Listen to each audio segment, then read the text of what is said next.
Bonjour à tous, nous sommes très heureux de vous retrouver ici en direct depuis le studio télé Libellule de Figaro Immo, ici sur la homepage du Figaro, figaro.fr, mais également sur la page Facebook du Figaro Immobilier pour cette 26e déjà édition des Clés de l'Immo, le rendez-vous que vous connaissez maintenant, régulier, tous les vendredis, ici en direct avec un expert pour répondre à vos questions, vous qui vous interrogez sur beaucoup de choses dans le domaine de l'immobilier, vous cherchez à vendre, à investir, à faire construire, eh bien on est là pour tenter de répondre, essayer le mieux possible de répondre à vos questions.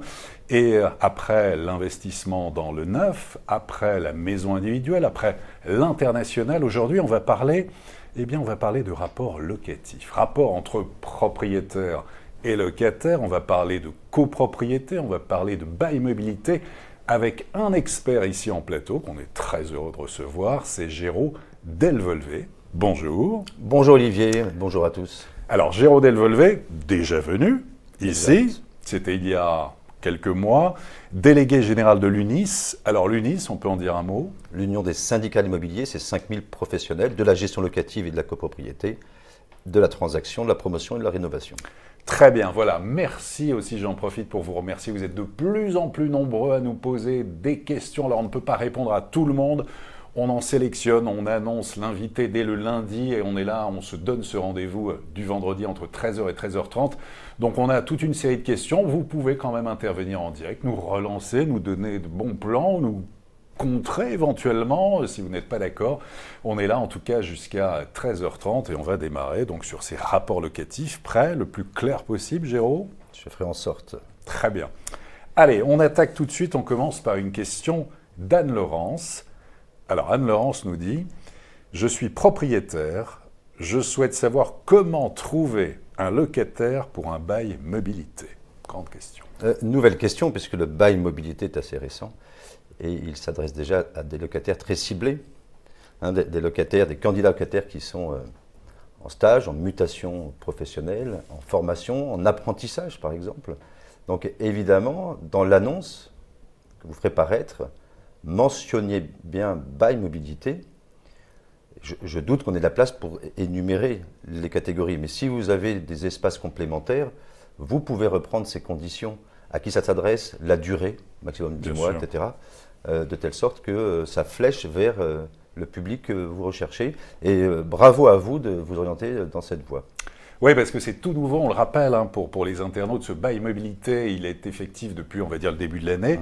C'est la loi Elan, évolution du logement, de l'aménagement et du numérique. C'est un bail donc de courte durée, de 1 mois jusqu'à 10 mois grand maximum, qu'on peut renouveler à l'intérieur de ce bail une fois. Il ne faut pas aller au-delà des 10 mois, mais par exemple, au bout de 3 mois ou 6 mois, on peut rajouter 4 mois de plus pour faire les 10 mois.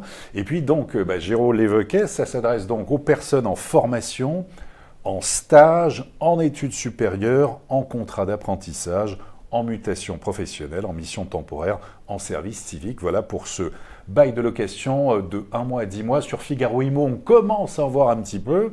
Il n'y en a pas encore beaucoup, mais voilà, il faut que ça rentre aussi dans les têtes de ce bail mobilité. Question suivante. Alors, c'est une question de Julie, très technique. Comment fonctionne le fonds de travaux de la loi Allure si je décide de vendre mon bien et que des travaux ne sont pas votés avant mon départ, puis-je récupérer ma part? Plusieurs questions sur le fonds de travaux. D'abord, c'est une avance que chaque copropriétaire va verser au syndicat, à la copropriété. C'est décidé par l'Assemblée générale, qui décide si c'est plus que 5%, par exemple, qui est le minimum de la loi. Une fois que c'est décidé, c'est appelé, c'est-à-dire que le syndic, lui qui a la charge, va appeler les fonds sur chaque copropriétaire selon la même répartition que les charges communes générales. Donc, pas de surprise dans qui paye quoi. Ensuite, ce fonds il va être utilisé soit pour des travaux obligatoires, soit pour des travaux urgents. La grande question et le grand ralentissement qu'on a dans la volonté d'aller sur ce fonds, c'est qu'est-ce qui se passe en cas de vente? Eh oui. Julie, vous posez la bonne question. Merci Julie. Voilà. Merci. Alors, l'avance, le fonds de travaux n'est pas remboursable. Ce que vous avez versé ne vous sera pas remboursé en cas de vente. Mais, respirons. Bien évidemment, ça fera partie de la négociation, en tout cas des accords que vous trouverez avec l'acquéreur, de telle sorte qu'il puisse reconstituer, en tout cas vous rembourser lui sa part. D'accord. Donc, Julie, vous avez versé une certaine somme, l'acquéreur va vous rembourser cette somme, comme si c'était lui finalement qui va. Donc, alors ça impacte grandement le prévisionnel. Grandement, ça dépend aussi de la volumétrie de ce qu'on a versé, ça impacte. D'où l'intérêt de bien connaître ce qu'on doit à la copropriété, ce que la copropriété vous doit, ce que l'acquéreur devra.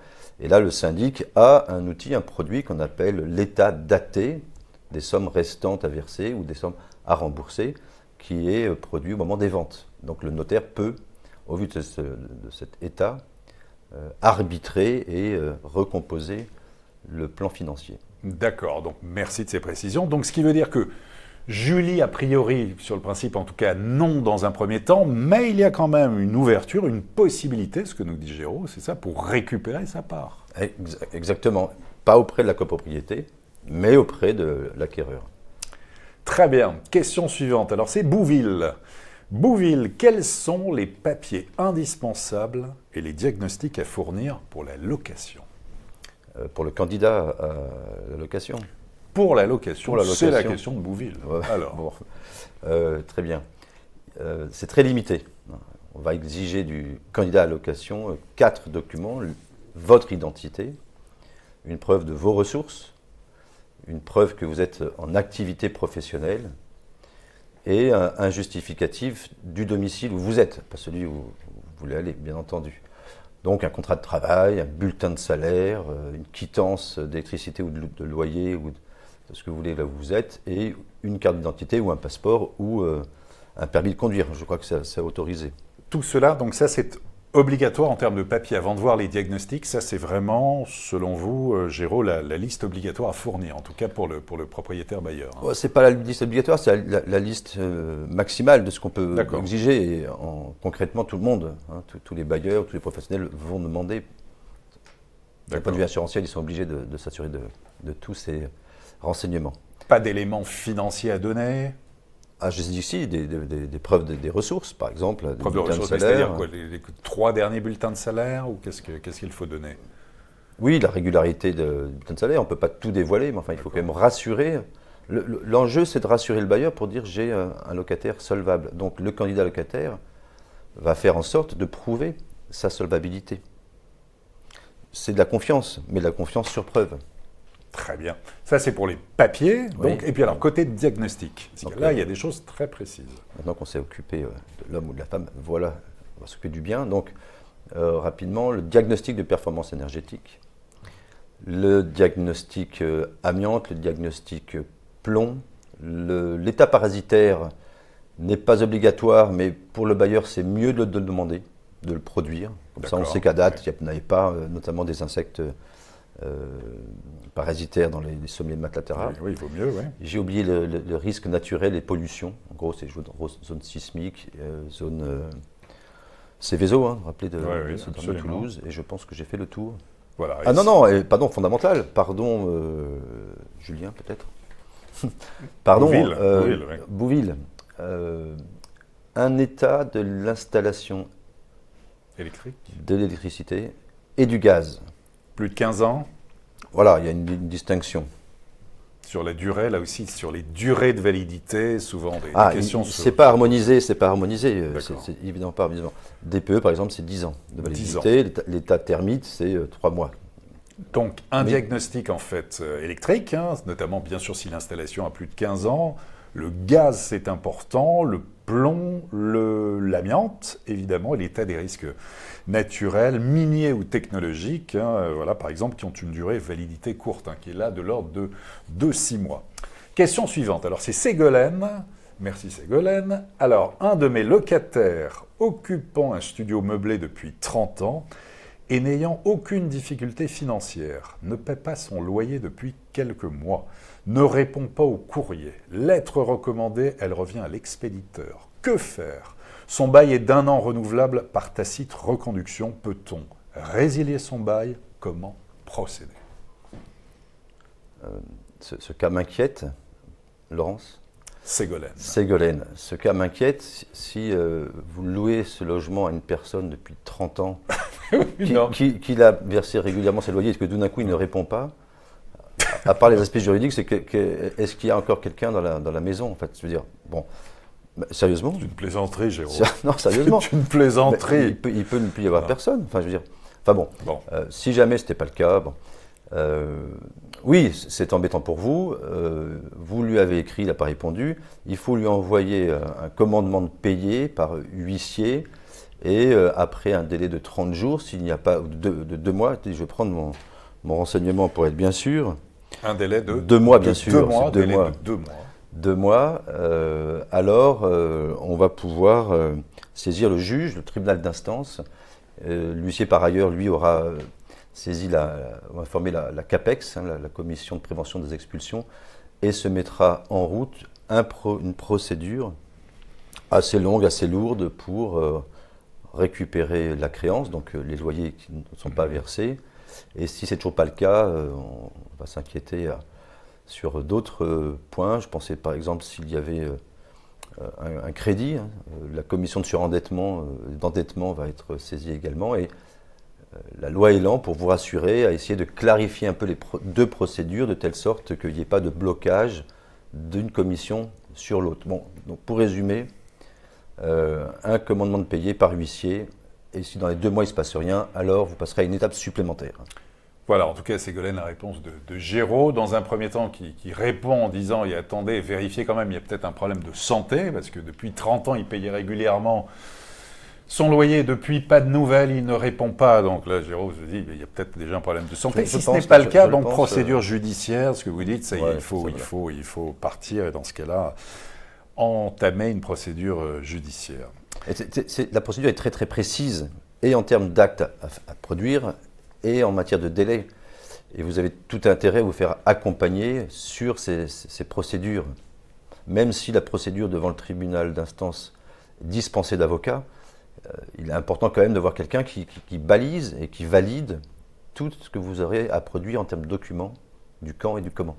Mais en tout cas, légalement, juste pour intervenir dans cette question, elle demandait, peut-on résilier son bail en cas de non-réponse? Ça, c'est légalement impossible.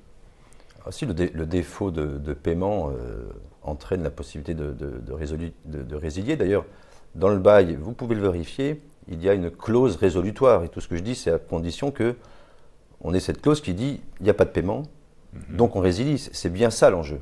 D'accord, ce qui peut être déterminé après. En tout cas, là, bon, c'est un premier élément de réponse. Il y a des juristes aussi, ou des personnes spécialisées, ne serait-ce qu'à l'UNIS, chez vous, au syndicat, que vous pouvez joindre, que vous pouvez appeler. On donne régulièrement le site internet, bien sûr, de l'UNIS, avec des numéros de téléphone également. Vous pouvez aller plus loin et interroger Géraud et ses équipes. 25 millions de personnes dans le mobilier, on n'a pas le service suffisant pour répondre à toutes les questions, mais on fera le nécessaire. Très bien. Question suivante. Alors, Steven, question d'actualité. Y aura-t-il un encadrement des loyers ? Si oui, quelles sont les villes concernées? Encadrement des loyers, il y en avait eu à Paris, à Lille, ça avait été arrêté par décision de justice. Et puis, le recours d'ailleurs. Le recours, absolument. Il est question de revenir à cette possibilité, notamment pour des villes qui souhaiteraient, qui se portent candidates. C'est ce que propose la loi Elan, mais l'autorise, en tout cas cette loi Elan depuis le début de l'année, avec des villes qui pourraient être candidates. On sait que la ville de Paris, notamment, a annoncé qu'elle voudrait retrouver cet encadrement des loyers et l'appliquer prochainement. Qu'en est-il là, Elle a décidé, c'est-à-dire que le Conseil de Paris a voté une délibération, une demande, parce que c'est comme ça que ça se passe. La commune fait une demande et ensuite le ministre prend un décret pour définir le périmètre avec l'observatoire et ensuite le préfet prendra un arrêté d'encadrement avec une grille qu'on a connue, vous le rappeliez. Paris a fait la demande en décembre et le ministre a indiqué qu'il avait signé les décrets périmètres. À Lille, la décision, je n'ai pas la dernière information, mais devait être examinée, la décision. La délibération valant demande d'encadrement devait être prise dans les prochains jours. Mais aujourd'hui, on sait on ne sait pas, c'est une majorité qui va voter pour ou contre cette demande. Maintenant, vous rappeliez qu'il y avait d'autres villes qui s'étaient portées candidates, non pas aux Jeux Olympiques, mais à l'encadrement. Absolument. Il y a quelques villes qui avaient fait savoir aujourd'hui, en fin d'année dernière, qu'elles étaient intéressées par cet encadrement des loyers, donc qui a priori va concerner de toute façon Paris sur les 80 quartiers parisiens, avec des plafonds de loyer à ne pas dépasser. Alors des villes, je peux les citer quand même, qui avaient trouvé intéressant le fait de pouvoir recourir à l'encadrement des loyers. C'est Aubervilliers, c'est Bagneux, c'est Fontenay-sous-Bois, Gennevilliers, La Courneuve, Malakoff, Montreuil, Saint-Denis ou encore Vitry-sur-Seine. Voilà pour quelques communes d'Île-de-France qui avaient fait savoir qu'elles étaient intéressées par cette possibilité de recourir à l'encadrement des loyers. Mais c'est évidemment à suivre. Quelque chose à ajouter? Pas du tout, c'était très précis. Alors, question de Patrick. Quelles sont les nouvelles règles pour la location meublée? Patrick, on va se référer à la dernière loi Elan, notamment. C'est essentiellement dans le domaine de la location meublée touristique qu'il y a eu des modifications, en particulier si c'est votre résidence principale et que vous la mettez en location touristique quelques jours. Là, la loi a fixé un seuil de maximum par an de 120 jours. Ce qui est nouveau aussi, c'est que, outre le seuil, il y a une sanction en cas de dépassement, une sanction qui est très lourde, puisqu'il s'agit, s'il y a un professionnel qui intervient sur cette location touristique ou une plateforme, la sanction, c'est 50 000 €. Oui. Mais le bailleur, en tout cas le propriétaire qui fait ce recours à ce dispositif, lui, c'est une sanction de 10 000 €. Donc c'est suffisamment dissuasif pour, et vous avez bien fait de le faire, se renseigner avant, est-ce que j'ai le droit, et comment, etc. Beaucoup de littérature sur le sujet pour des règles assez simples, comment on fait, et la durée de 120 jours, 3 x 4, 12, 4 oui. mois, il faut s'en souvenir. Dans l'année, pas sur une amplitude restreinte, 120 jours dans l'année. Oui, donc effectivement, Géraud, la loi Elan a été très dur. En tout cas, elle a durci les règles en matière de location touristique saisonnière. L'idée, c'est évidemment, on sait, c'est dans le viseur, c'est Airbnb, avec justement une limitation à la fois sur le nombre de jours, donc on est à 120 jours à ne pas dépasser par an, autrement on passe dans un cadre professionnel de location, c'est autre chose.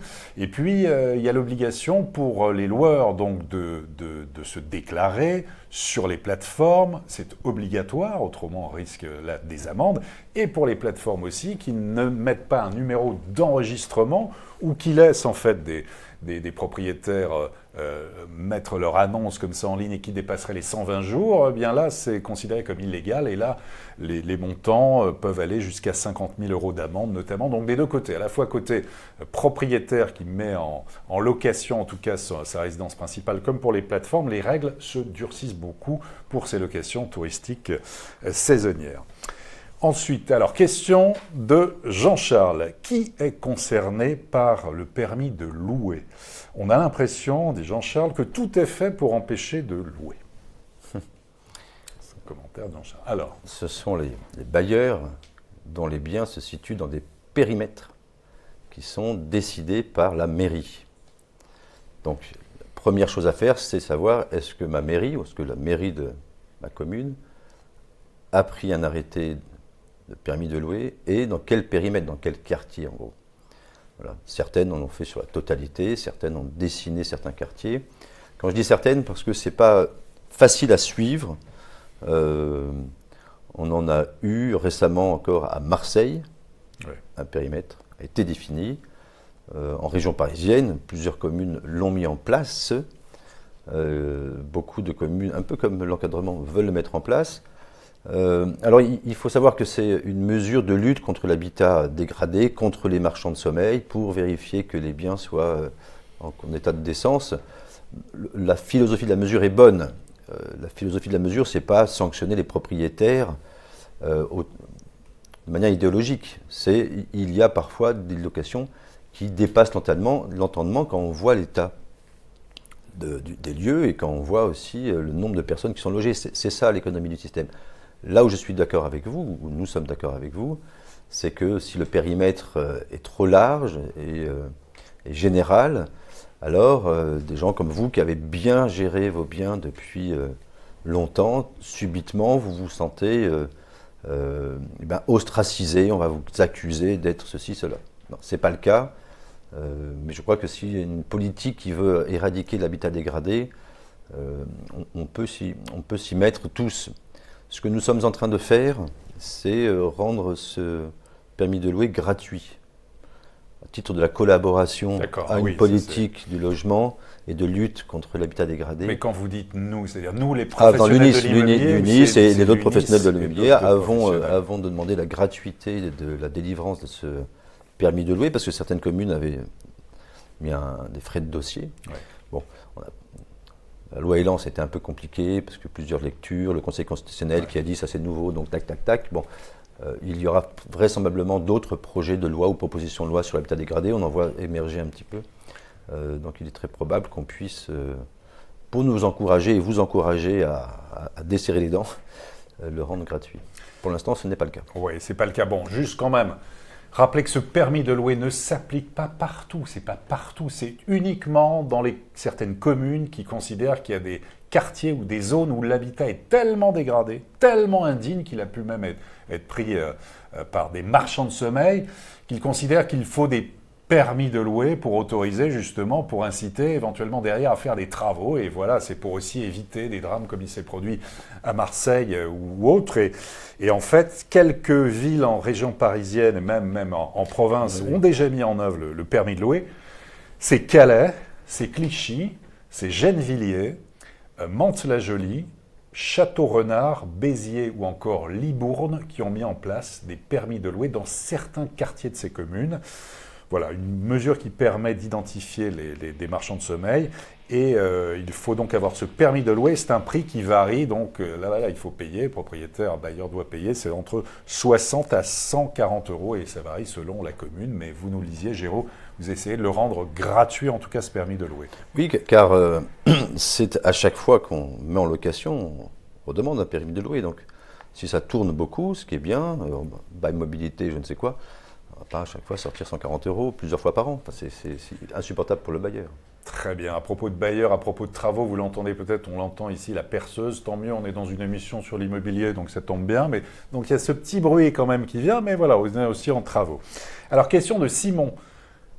Je souhaite récupérer mon dépôt de garantie. Pour le récupérer rapidement, on me conseille de ne pas payer le dernier loyer. Est-ce que c'est légal ? Non, ça n'est pas. On ne peut pas se faire justice soi-même. Ça se fait des fois, hein, Je dis pas que ça se fait ou que ça se fait pas. Je me posais la question, est-ce que c'est légal ? Je dis non, ce n'est pas légal. Peut-être une pratique que nous condamnons, mais ce n'est pas légal. Donc c'est à l'issue de l'état des lieux, en fait, voilà, que tout va être déterminé et que c'est là que le propriétaire bailleur doit restituer, il faut le dire. Peut-être, Géraud, c'est important aussi pour l'internaute d'expliquer cette procédure, comment ça se passe. Oui, parce qu'en fait, si vous posez la question, c'est que la crainte qui est partagée par beaucoup de monde, c'est de ne pas le récupérer son dépôt de garantie. Voilà. Donc c'est pour compenser, entre guillemets, ou de récupérer le dépôt de garantie partiellement ou trop tard, par rapport à l'envie que vous avez sans doute d'en déposer un autre ailleurs, puisque vraisemblablement vous changez de logement. Donc on comprend bien la philosophie de votre démarche, mais le conseil est mauvais. Et il faut mieux se rapprocher du bailleur pour peut-être même faire un pré-état des lieux. Passer voir les lieux pour dire. Ça se fait souvent un pré-état des lieux. C'est conseillé, c'est-à-dire quand on sait qu'on va partir et qu'on a un doute, tiens, j'ai fait des trous parce que j'ai mis un tableau ou j'ai fait un machin, savoir est-ce que ce que je vais laisser là, ça va être retenu sur mon dépôt de garantie. Oui, monsieur, ou non, monsieur. Alors dans ces cas-là, vous allez prendre la précaution de remettre les choses en état, comme ça, il n'y aura pas de problème. Eh bien justement, Géraud, à propos de trous, et la transition est toute trouvée, c'est la question de Maquinet. En matière de contentieux, à quoi correspond l'usure normale quand on a habité 15 ans dans le même appartement, le propriétaire prétend que son appartement a été dégradé, qu'il le prouve. Alors. Oui. Maquinet. Oui, il faut répondre à Maquinet. Oui, mais je reprenais ce pseudonyme que je connais. Qu'il le prouve. Qu'il le prouve. Sur ce point de la détérioration de l'usure normale des choses, on a un historique de contentieux et de chinoiserie qui est assez musclé. Une grosse partie du code qui est consacrée à ça, hélas. Et je comprends votre revendication qui consiste à dire je n'ai rien fait d'autre que de marcher sur mon parquet. Voilà, et mon parquet pourtant, il est usé. En 15 ans, on imagine que ce serait normal dans ce cas-là. Non, mais c'est ce que je dis. Oui, ce qu'on peut dire, c'est l'usure des peintures, les papiers, les moquettes, en 15 ans, si c'est tout à fait normal. Là, ça, il ne peut rien demander. Non, voilà, tout à fait. La détérioration, ou plutôt l'usure normale des choses par un usage approprié, et des revêtements, par exemple, de surface, mais on peut citer aussi l'usage normal des équipements, les robinets, les machins. Bon, ça, c'est normal que ça s'use. On ne peut pas vous le reprocher. Par contre, la tapisserie arrachée littéralement, ou les trous dans les murs, pas possible. C'est pas de l'usure, c'est de la dégradation, peut-être involontaire, ou peut-être par mégarde, mais c'est pas de l'usure. Très bien, question d'Evelyne. Quelle est la durée du préavis quand on loue un appartement? J'ai entendu 3 mois. Si c'est le cas, quelles sont les conditions pour le réduire? Préavis de départ du locataire. Hein. Oui. Non, alors 3 mois, c'est l'exception. Le principe, c'est 1 mois dans les zones tendues. Zones tendues, donc c'est toutes les grandes villes et métropoles, toutes les agglomérations. Les agglomérations, et ailleurs, c'est les grandes villes. C'est donc c'est 1 mois. Là, c'est 1 mois. Alors 1 mois pour les métropoles, grandes agglomérations. Voilà. 3 mois dans le reste du territoire. Et lorsque, dans le reste du territoire, on est sur 3 mois, il y a des cas quand même qui permettent de réduire ce préavis à 1 mois. Une série de cas qui sont strictement limités. J'obtiens mon premier emploi, je change d'emploi, je suis muté parce que professionnellement, j'ai un état de santé qui m'oblige à changer, malheureusement. Bon, tous ces cas très, très limités existent pour vous protéger, pour pouvoir vous permettre rapidement de changer de logement sans faire des coûts supplémentaires. C'est l'exception. Donc 3 mois, c'est le principe. Exception 1 mois pour les zones détendues. Dites tendues, et j'en profite pour vous dire que sur le Figaro Immo, nous avons justement un article dans le domaine très précis. En fait, on a toute la liste des villes concernées par ce préavis d'1 mois. Donc il y en a énormément en Ile-de-France, en région. Donc n'hésitez pas sur Figaro Immo dans les conseils pratiques. Question de Pascal. Nous voudrions changer de syndic de copropriété. Nous sommes arrivés il y a 2 ans avec mon épouse et nous avons constaté leur incompétence. Comment faire et quelles sont les règles? Pascal, pour désigner un syndic, il faut que l'Assemblée générale vote sur une résolution avec un contrat. Et donc, si vous voulez changer de syndic, il faut, bien avant la convocation de la prochaine Assemblée générale, notifier au syndic une résolution, changement de syndic ou élection d'un syndic, et produire un contrat de syndic, un autre, pas le sien, un autre. Il vaut mieux passer d'ailleurs par le conseil syndical qui pourra, lui, procéder à cet appel d'offres ou cette recherche de contrats concurrents. Et ensuite, le syndic sera obligé de le mettre à l'Assemblée générale. C'est quand même un syndic est obligé de faire sa propre concurrence. Bon, c'est comme ça, hein, vous voyez, on dit beaucoup de choses, mais vous voyez comment ça se passe. Il est obligé de le mettre à l'ordre du jour de l'Assemblée générale. L'Assemblée vote, et si la majorité des présents et des représentés au deuxième vote l'emporte, au premier vote l'emporte, vous avez changé. Très bien. On peut aussi rajouter, comme on est beaucoup sur Internet, sur le numérique, il y a beaucoup de startups dans le domaine, Meilleur CoPro, Chouette CoPro, Illy CoPro, qui donnent aussi de bons conseils là-dessus pour potentiellement on va dire, ou changer de syndic ou avoir d'autres formes de résolution pour les syndics. Allez, on prend une toute dernière question. Question de Fabien. Quelles sont les nouvelles règles en matière de copropriété depuis la nouvelle loi Elan, évolution du logement et de l'aménagement du numérique? Vous qui êtes un spécialiste, Jérôme. C'est une grande question. Les PV de l'Assemblée générale doivent être notifiés sous 1 mois au lieu de 2. L'exigibilité, la déchéance du terme, c'est-à-dire le fait qu'un copropriétaire qui ne paye pas ses charges doit de l'intégralité de l'année entière, je simplifie, ça c'est nouveau, c'est étendu à l'intégralité du budget, pas uniquement le budget courant, mais également le budget hors courant.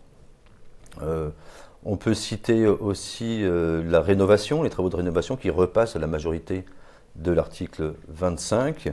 Les syndics sont obligés de dénoncer les marchands de sommeil. On peut enfin citer des sanctions financières qui vont tomber sur les syndics s'ils ne font pas, par exemple, tardent à transmettre les pièces au conseil syndical qui les demande. On attend un décret. Ça, c'est des choses qui sont presque mises en place. Et puis, une grande réforme a été annoncée aussi dans la loi Elan. Ce serait une ordonnance qui est en train d'être discutée dans les 48 et 24 mois, parce qu'il y en aura 2. Dans les 48 et 24 mois, merci. Nous, on va arrêter tout de suite parce qu'il est 13h30 et nous sommes imposés. Mais oui, il y a des réglementations très strictes sur les clés de l'IMO. On plaisante. On vous remercie en tout cas, vous les internautes qui nous regardez régulièrement. N'hésitez pas aussi les replays sur des émissions, sur l'international, sur l'achat-vente.